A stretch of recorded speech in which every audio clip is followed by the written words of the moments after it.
back to Cosmic Confluence. I'm your host, Sana, and hear me out.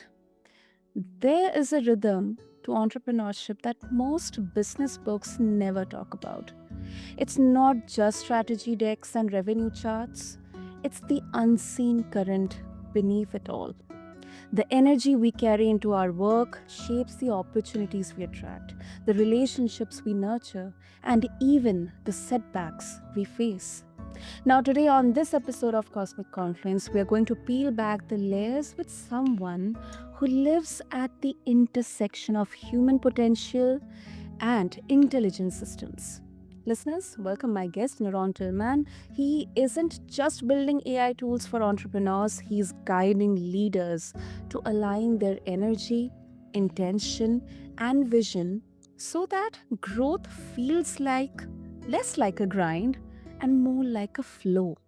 From 25 plus years of entrepreneurial grit to 2 decades as a spiritual teacher, Neuron bridges soulful leadership with smart automation.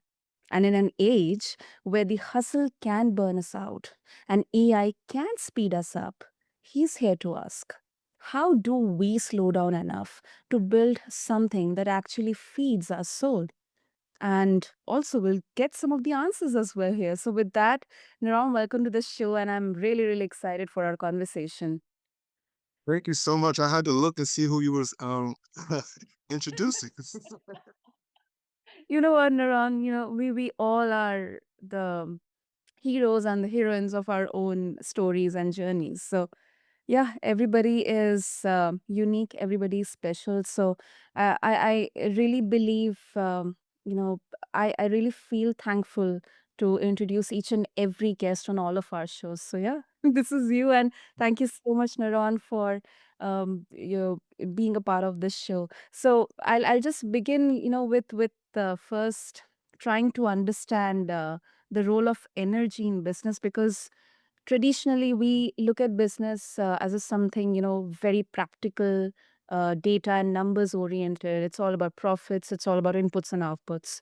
So as an entrepreneur, Ron, your energy isn't just personal, it ripples through your team, your clients, and even your brand presence, which is really, really, exciting and interesting. So how do you consciously set or reset your energy before making the big, critical business decisions?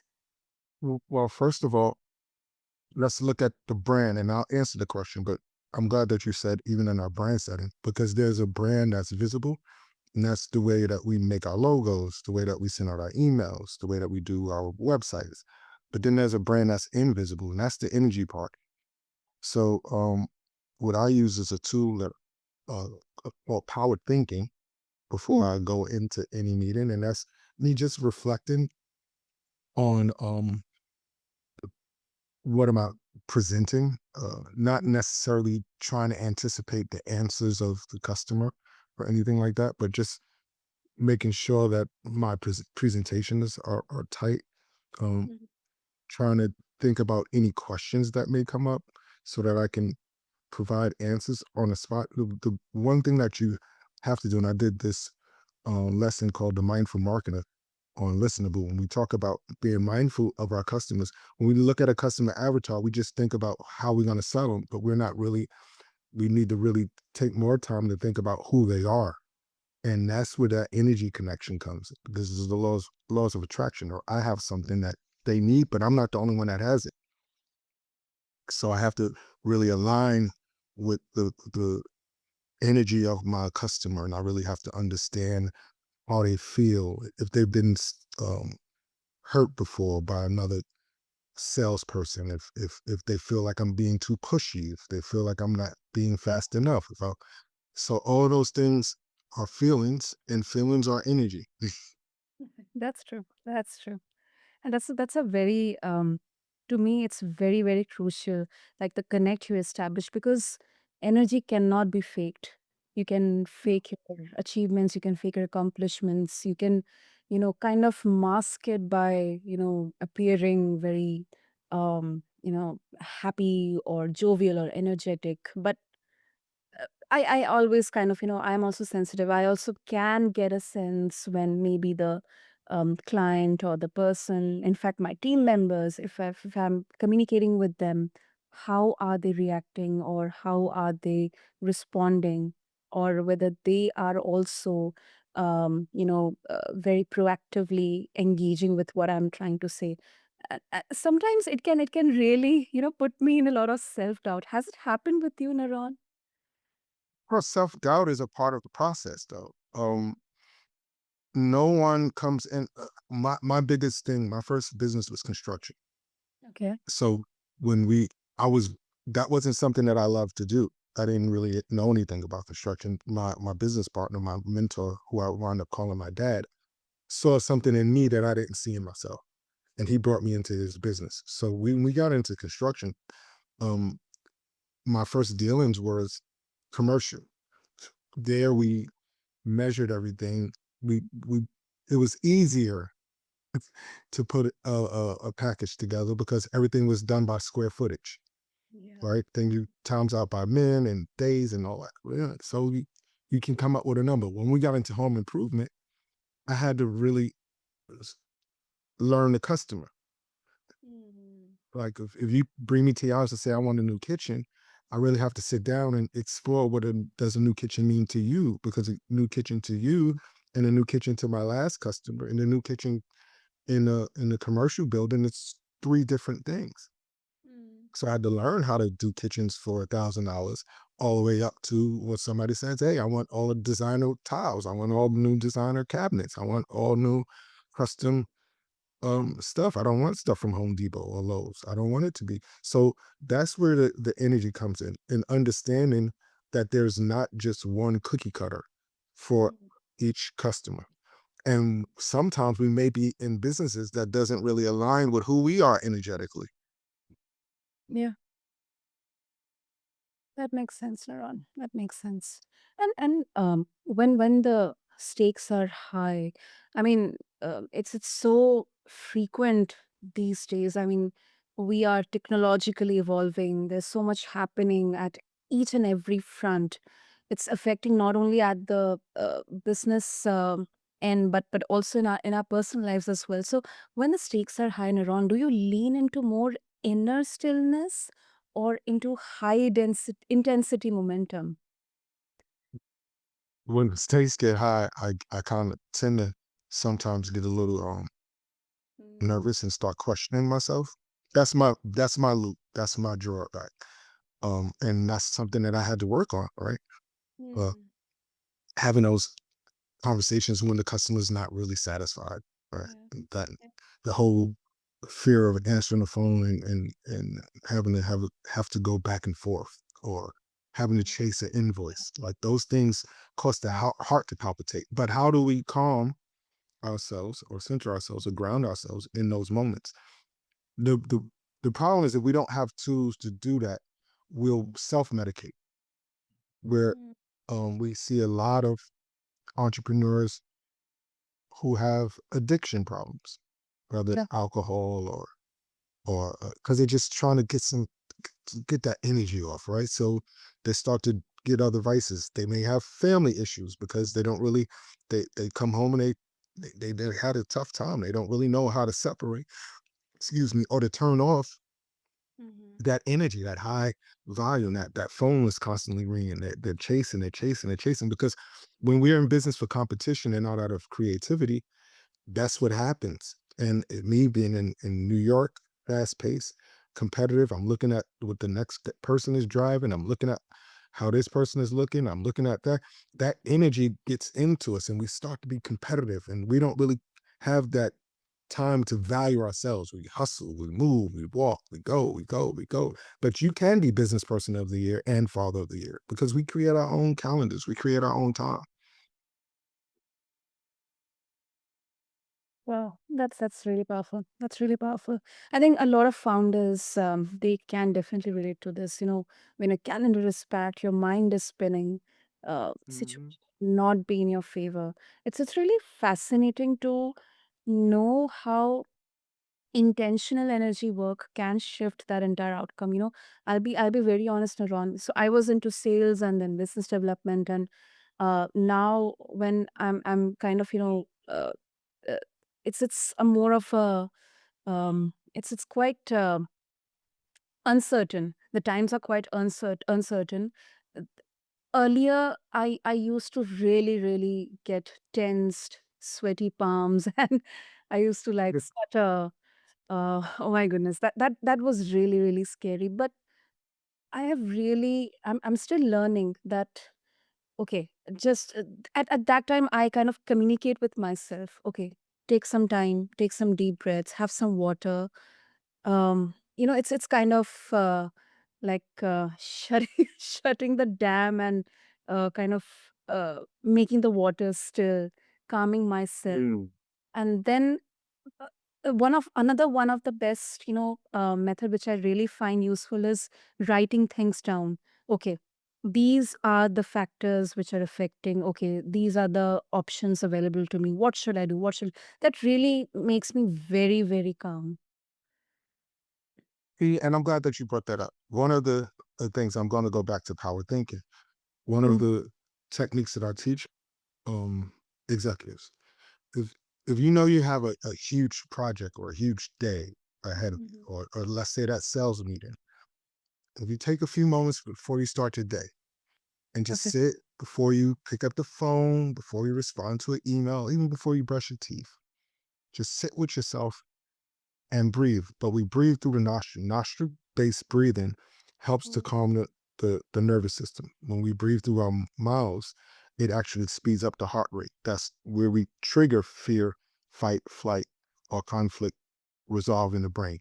And the brain actually wants to protect us. So it goes into old loop patterns that the brain can't detect if these patterns are good or bad. This is what we do to when we feel threatened.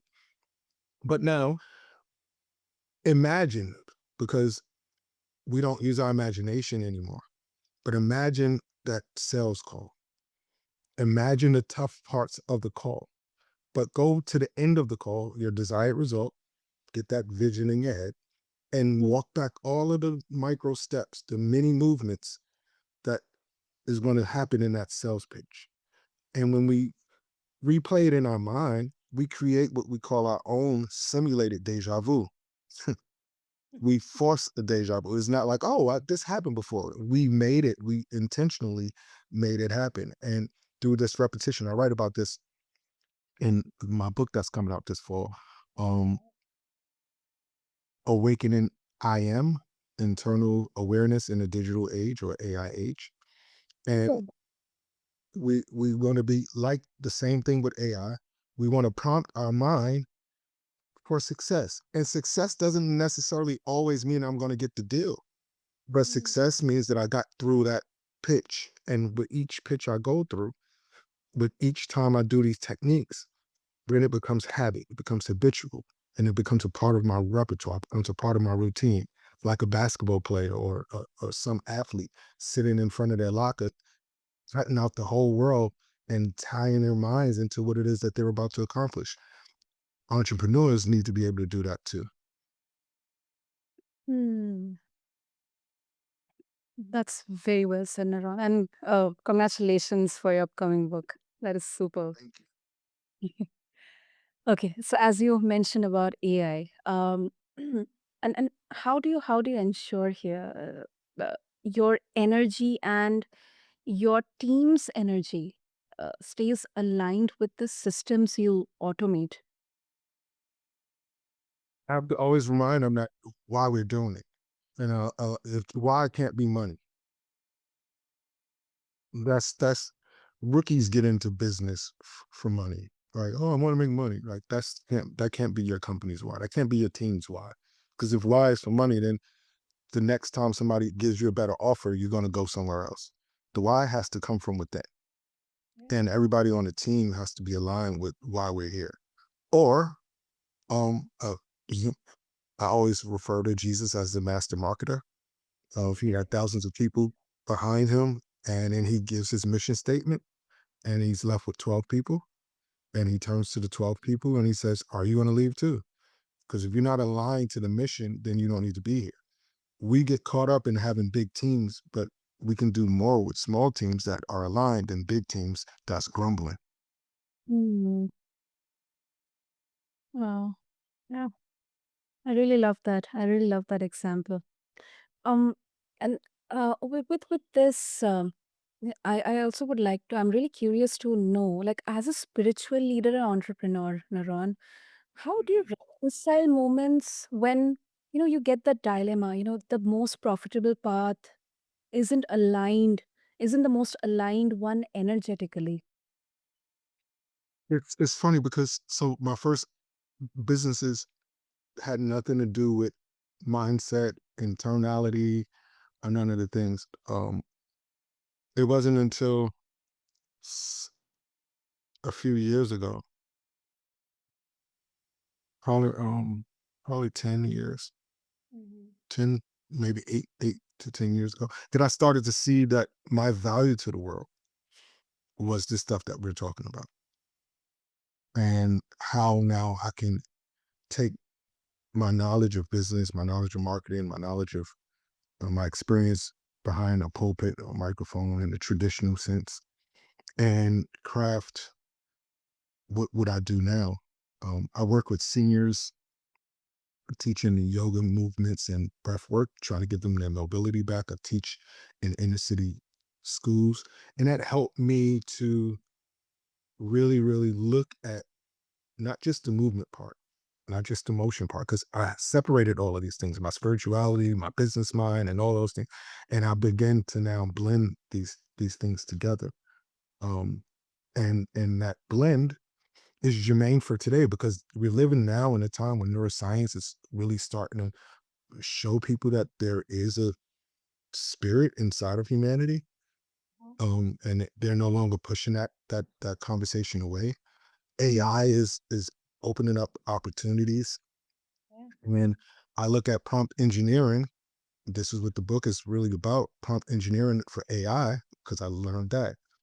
And I'm like, whoa, that's the same thing that we do with our subconscious mind.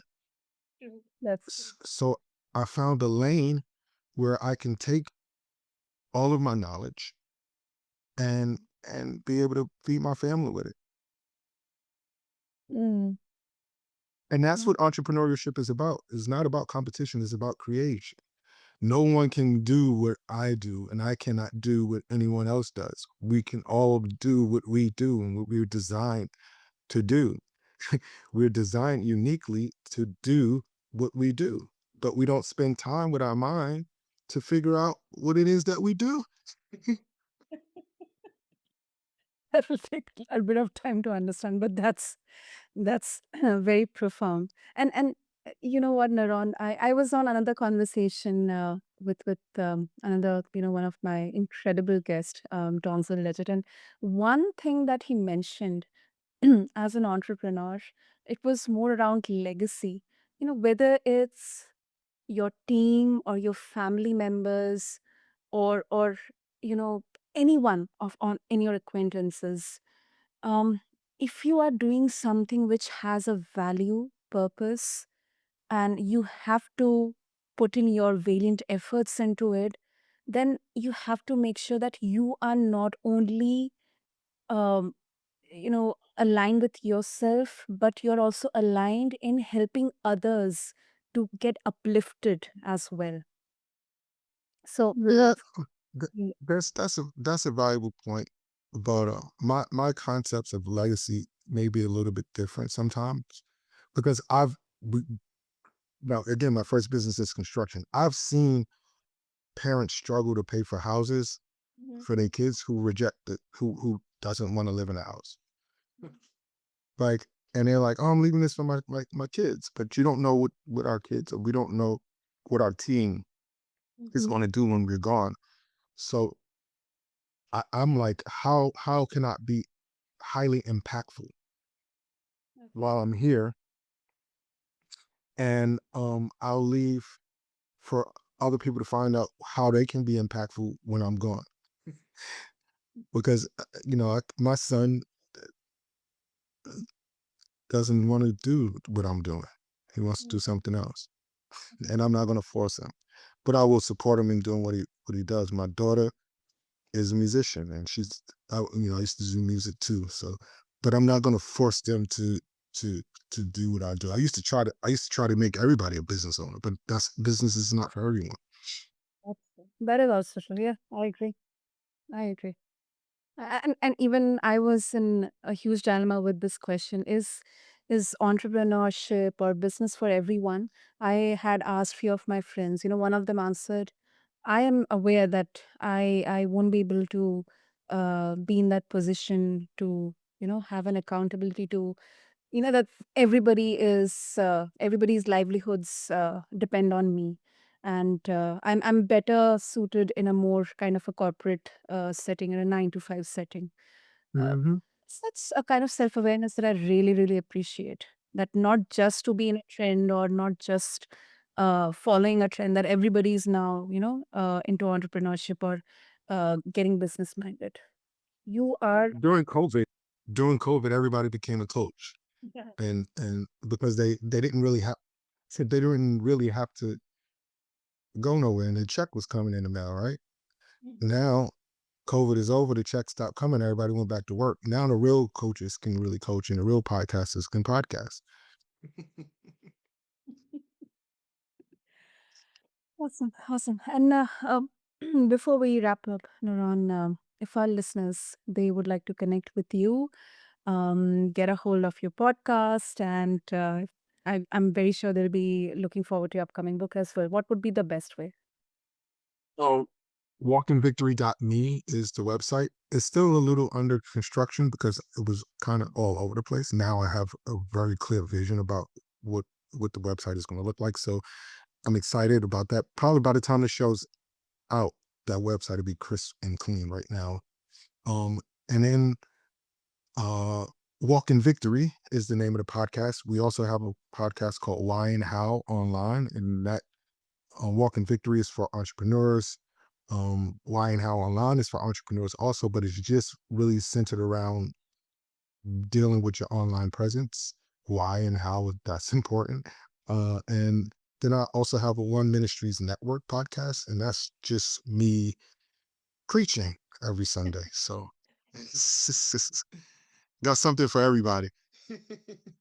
Beautiful, beautiful. I'll make sure to have the details in the show notes. And NaRon, this was really, really a very, I think very practical and very insightful conversation, because uh, what I believe is scaling a business, it doesn't have to mean scaling our stress. It can mean scaling our clarity, our alignment, and of course, our inner peace. So, thank you so much. Thank you for having me. This was a very, very great conversation. Absolutely. And to all the listeners out there, entrepreneurship isn't just a business journey, it is an energy journey. Every pitch, every partnership, every pivot is influenced not just by our skills, but by the state of our inner world. And to connect with NaRon, just go to the show notes, listeners, along with this episode on your favorite podcast platform. Until next time, I urge all of you to stay curious, stay connected, and please, please remember that your business runs on the energy you bring to it. With this is your host, Sana, signing off from Cosmic Confluence. Thank you.